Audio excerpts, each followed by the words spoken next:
Hello friends, story education आपका स्वागत है। और देखिए दोस्तों, आज हम लेके आए हैं हिंदी का पार्ट 2, जिसमें हम जानेंगे हिंदी भाषा का विकास।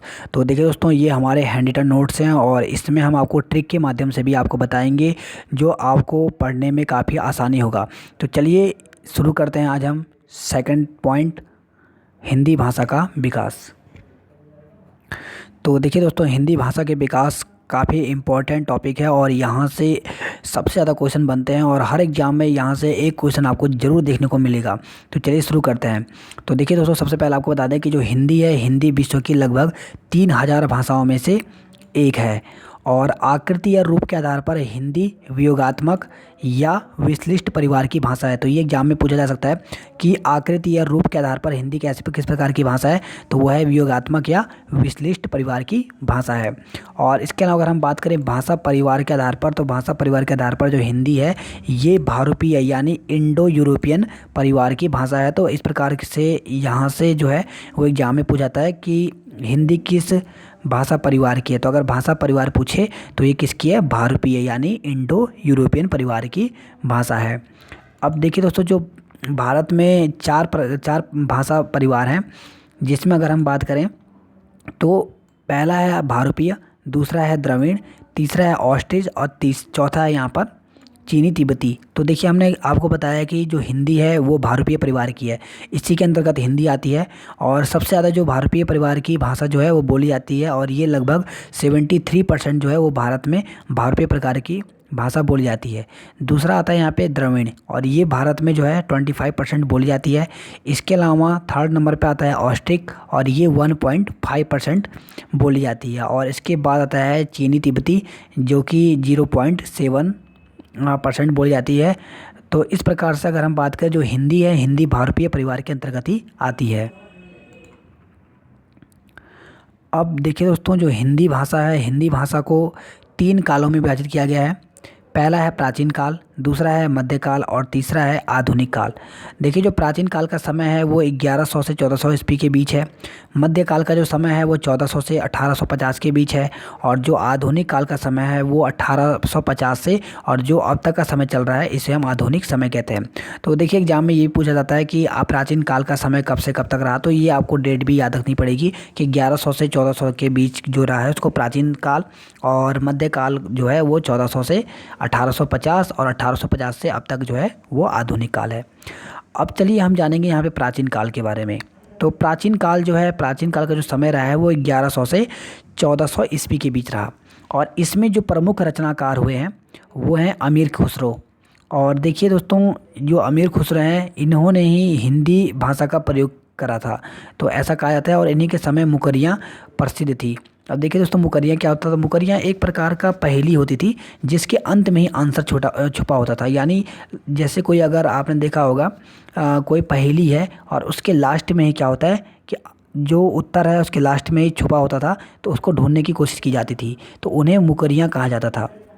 और देखिए दोस्तों, प्राचीन काल में ही चंद्र बरदाई लिखी गई जो कि बहुत ही इम्पोर्टेंट है। और चंद्र बरदाई जो है वो क्या है, पृथ्वी राज रासो। आपने देखा होगा दोस्तों, जो चंद्र बरदाई थे इन्होंने ही क्या लिखी है, पृथ्वी राज रासो। और जो पृथ्वी राज रासो है ये एग्जाम में कई बार पूछा जाता है। और इस जो पृथ्वी राज रासो है इसमें पृथ्वीराज चौहान के बारे में यहाँ पे वर्णन किया गया है, उनकी वीरता को दिखाया गया है कि उन्होंने किस प्रकार से युद्ध में कितने विजय प्राप्त किए थे। तो इन सब को जो चंद्र बरदाई है इन्होंने पृथ्वी राज रासो में यहाँ पे लिखा है। और देखिए दोस्तों, जो पृथ्वी राज रासो है ये एग्ज़ाम की दृष्टि से बहुत ही इम्पोर्टेंट है। अब इसके बाद आता है मध्यकाल। जो मध्यकाल का समय रहा है वो 1400 से 1850 के बीच रहा है और इसमें जो प्रमुख रचनाकार हुए थे मलिक मोहम्मद जायसी।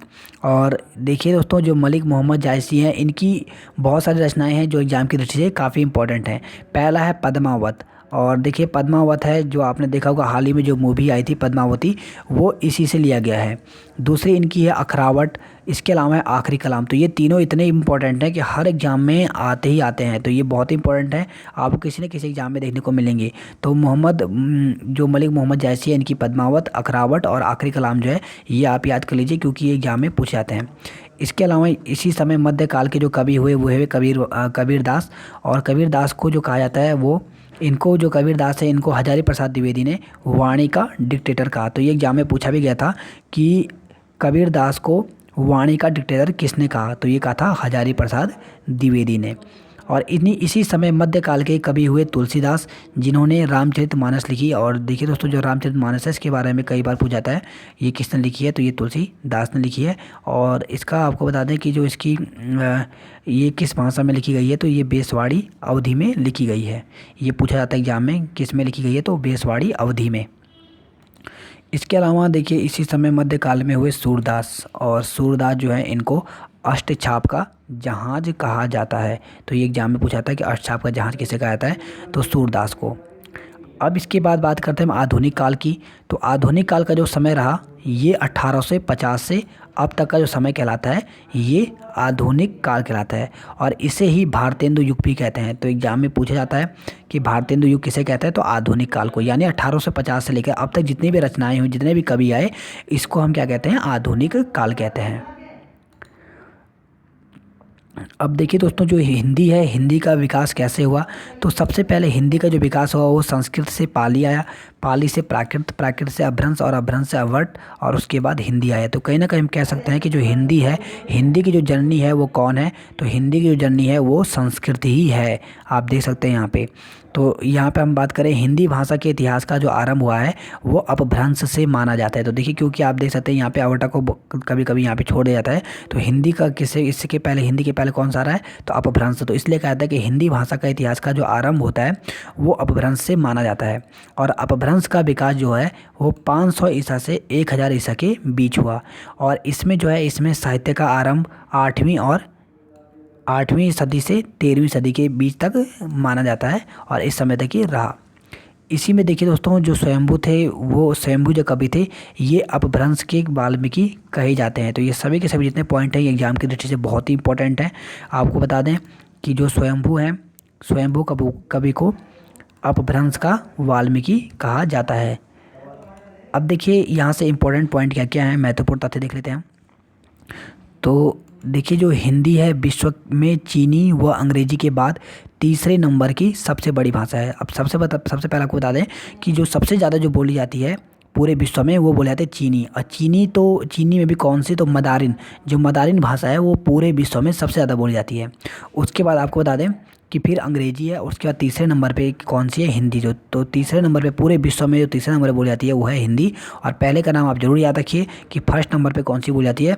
तो पूरे विश्व में सबसे ज़्यादा जो बोली जाने वाली भाषा है वो है मदारिन, जो कि चीनी, इसको चीनी भी कहते हैं, जो कि चाइना से उत्पन्न हुई है। अब हम बात करते हैं यहाँ पे, हिंदी को 14 सितंबर 1949 को संवैधानिक रूप से राजभाषा घोषित किया गया। इसलिए प्रत्येक 14 सितंबर को हिंदी दिवस मनाया जाता है। तो ये भी एग्जाम की दृष्टि से काफ़ी इंपॉर्टेंट है। आपको पता होना चाहिए कि हिंदी को कब राजभाषा घोषित किया गया? तो 14 सितंबर 1949 को। तो देखिए दोस्तों, आपको बता दें क्योंकि जो हिंदी है, हिंदी राष्ट्रभाषा नहीं है, राजभाषा है। क्योंकि हमने आपको पिछली वीडियो में बताया था कि जो हिंदी है केवल 9 ही राज्यों में बोली जाती है, इसलिए ये राजभाषा है। और हिंदी जो देखिए, हिंदी जो दिवस मनाया जाता है वो 14 सितंबर को मनाया जाता है। इसके अलावा बात करें हम अंतर्राष्ट्रीय मातृभाषा दिवस, तो अंतर्राष्ट्रीय मातृभाषा जो दिवस है ये 21 फरवरी को मनाया जाता है। अब देखिए, जो नागालैंड और जो मिजोरम है, यहाँ की जो राजभाषा है ये क्या है? ये अंग्रेजी है। ये भी इम्पोर्टेंट है। हमारे भारत राज्य के 2 ऐसे राज्य हैं जहाँ पर अंग्रेजी क्या है? यहाँ की राजभाषा है। तो नागालैंड और मिजोरम की। और देखिए, इसके साथ साथ बता दें कि जो केंद्रीय अंग्रेजी एवं हिंदी भाषा संस्थान है वो कहाँ है? तो वो हैदराबाद में है। हिंदी में आशुलिपि की जन्मदाता, तो हिंदी में जो आशुलिपि के जन्मदाता हैं वो कौन है? तो वो है राधे लाल द्विवेदी। और भारत के प्रथम राष्ट्र कवि किसे कहा जाता है? तो भारत के जो प्रथम राष्ट्र कवि हैं ये मैथिली शरण को कहा जाता है। इसके अलावा देखिए, यहाँ पे बात करें हम आधुनिक युग के तुलसीदास, तो आधुनिक युग के तुलसीदास किसे कहा जाता है? तो मैथिली शरण गुप्त को ही आधुनिक काल के तुलसीदास भी कहा जाता है। और हिंदी में जो प्रथम ज्ञानपीठ पुरस्कार प्राप्त हुआ था वो किसे हुआ था? तो वो हुआ था सुमित्रा नंदन पंत जी को। ये बहुत ही इंपॉर्टेंट क्वेश्चन है और हर एग्जाम में ये रिपीट हो रहा है और आगे भी होता रहेगा। तो देखिए दोस्तों, सुमित्रा नंदन पंत से सबसे ज़्यादा क्वेश्चन बनते हैं, तो थोड़ा सा इनके बारे में जान लेते हैं। सुमित्रा नंदन पंत का जो जन्म हुआ था ये उत्तराखंड के अल्मोड़ा के कोसानी गांव में हुआ था। और इनका जो जन्म हुआ था ये 20 मई 1900 को हुआ था। और देखिए दोस्तों, आपको पता होना चाहिए कि सुमित्रा नंदन का जो वास्तविक नाम था ये गुसाई दत्त है। आपको पता होना चाहिए क्योंकि एग्जाम में पूछा जा सकता है। तो सुमित्रा नंदन पंत का जो वास्तविक नाम है वो है गुसाई दत्त था, लेकिन इनको अपना नाम पसंद नहीं था, इसलिए इन्होंने अपना नाम सुमित्रा नंदन पंत रख दिया। और देखिए दोस्तों, आपको बता दें कि हमने आपको बताया कि इनको हिंदी का प्रथम ज्ञानपीठ पुरस्कार मिला था। तो ये पूछा जा सकता है कि किस रचना के लिए इनको हिंदी का इनको हिंदी का प्रथम ज्ञानपीठ पुरस्कार मिला। तो चिदंबरा के लिए, चिदंबरा को आप बहुत ही ज़रूरी है, बहुत ही इंपॉर्टेंट है, आप नोट कर लीजिए। पूछा था कि चिदंबरा किसकी रचना है, तो सुमित्रा नंदन पंत की। और चिदंबरा के लिए ही इन्हें भारतीय ज्ञानपीठ पुरस्कार मिला।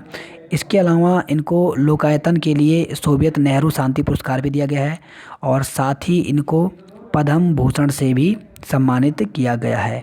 और इनका जो निधन हुआ था 28 दिसंबर 1977 को हुआ था। तो देखिए, इसलिए हमने इसको डिटेल बताया क्योंकि सुमित्रा नंदन पंत से हर बार क्वेश्चन पूछा जाता है और ये बहुत ही इंपॉर्टेंट है, तो आपको ये सब पॉइंट ध्यान में रखने हैं। नेक्स्ट पॉइंट है यहाँ पर, भारतीय संविधान के अनुच्छेद 343 से 351 तक राजभाषा संबंधी प्रावधानों का उल्लेख किया गया है। तो ये बहुत ही इंपॉर्टेंट है और एग्जाम में पूछा जाता है। आपको पता होना चाहिए 343 से 351 तक किसके बारे में, राजभाषा के संबंधी प्रावधानों का उल्लेख किया गया है। नेक्स्ट पॉइंट है यहाँ पर, संविधान सभा में हिंदी को राजभाषा बनाने का प्रस्ताव रखा। तो किसने रखा था, तो ये रखा था गोपाल स्वामी अयंगर ने यहाँ पर हिंदी को राजभाषा बनाने का प्रस्ताव रखा था। तो ये सभी के सभी पॉइंट जो हैं वो एग्जाम की दृष्टि से काफ़ी इंपॉर्टेंट है। नेक्स्ट पॉइंट है यहाँ पे, वर्ष 1955 में गठित राजभाषा आयोग के अध्यक्ष जो थे वो कौन थे, तो वो बीजी खेर थे। नेक्स्ट पॉइंट है यहाँ पे, देवनागरी लिपि को लोकनागरी लिपि भी कहते हैं। भाषा के आधार पर भारतीय राज्यों की पुनः संरचना की गई। कब की गई, तो ये 1956 में की गई, और जो प्रथम राज्य बना था ये आंध्र प्रदेश बना था। तो जितने भी पॉइंट हैं सभी के सभी एग्जाम में पूछे गए हैं और एग्जाम की दृष्टि से काफ़ी इंपॉर्टेंट हैं। तो ये क्वेश्चन भी काफ़ी इंपॉर्टेंट है। पूछा जाता है कि भाषा के आधार पर बनने वाला पहला राज्य कौन सा था, तो वो था आंध्र प्रदेश। इसके बाद कोई भी ऐसा राज्य नहीं है जो भाषा के आधार पर बना। और देखिए दोस्तों, वैसे भी जो भी किसी भी राज्य का जो गठन होता है वो भाषा के आधार पर कभी नहीं होता है, वो उसके भौगोलिक स्थिति और वहाँ की जो आर्थिक स्थिति होती है उसके आधार पर ही राज्य का गठन होता है। अब हम बात करते हैं यहाँ पे आगे। तो यहाँ पे हम बात करें 8वीं अनुसूची से में 22 भाषाओं के बारे में। तो देखिए दोस्तों, सबसे पहले आपको बता दें कि जो भारत में है, भारत में पहले 18 भाषाएं थी, लेकिन बाद में ये भाषाओं की संख्या जो है वो 22 हो गई। तो हम इसमें जानेंगे कि कैसे कौन कौन सी भाषाएं कब कब जोड़ी गई। तो सबसे पहले जो 18 भाषाएं थी उसमें कौन कौन सी थी, तो पहले जो भाषाएं थी वो असमिया, गुजराती, कन्नड़, मलयालम, उड़िया, संस्कृत, तेलुगु, सिंधी, बांग्ला, हिंदी, कश्मीरी, मराठी, पंजाबी, तमिल, उर्दू, कोंकणी, मणिपुरी और नेपाली। ये जो भाषाएं थी ये पहले 18 भाषाएं हुआ करती थी। बाद में क्या हुआ कि 21वां संविधान संशोधन हुआ, कब, 1967 में, और 2 भाषाओं को और जोड़ दिया गया, बोडो और मैथिली को। तो ये एग्जाम में पूछा जाता है।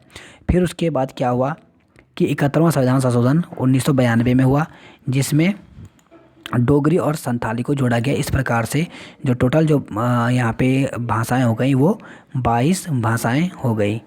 तो आपको यहाँ से ये पता होना चाहिए। तो अब आप देखिए दोस्तों, यहाँ से पूछा जाता है कि जो 22 भाषाएं हैं इसमें कौन कौन सी भाषाएं शामिल हैं, कौन कौन सी नहीं है, ये पूछा था एग्जाम में। तो देखिए यहाँ पर इसको जानने के लिए एक ट्रिक बनाई हुई है हमने। उसी बावड़े मामा को तो सत्ता की कसम उड़िया में नहीं आग पे खिलाई।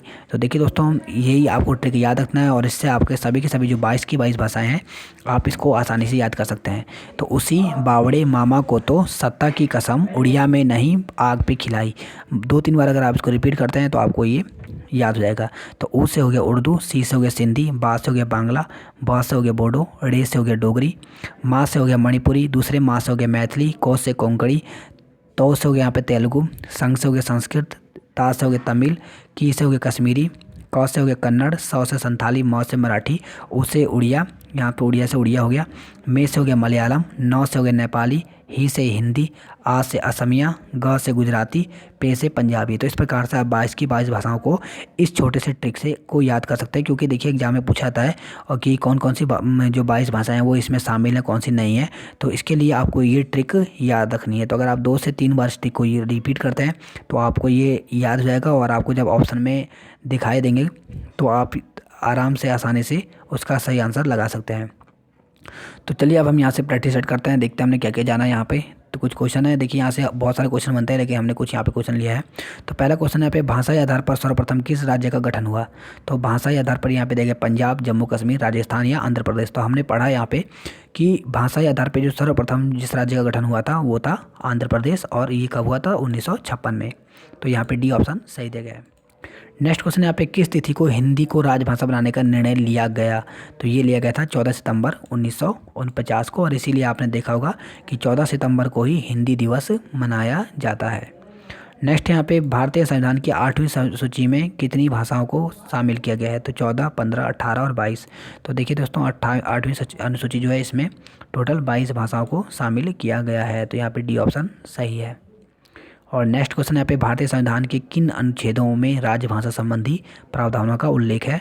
तो वो है यहाँ पे 343 से 351 के बीच। तो यहाँ पे पहला ऑप्शन जो दिया गया है वो यहाँ पे सही दिया गया है। तो देखिए दोस्तों इस प्रकार से आज हमने सेकंड पॉइंट यहाँ पे कंप्लीट किया। और देखिए दोस्तों ये एग्जाम की दृष्टि से काफ़ी इंपॉर्टेंट है, और आप इस प्रकार से नोट्स एक बार बना लेते हैं तो फिर आपको ये नोट्स हमेशा काम आएंगे।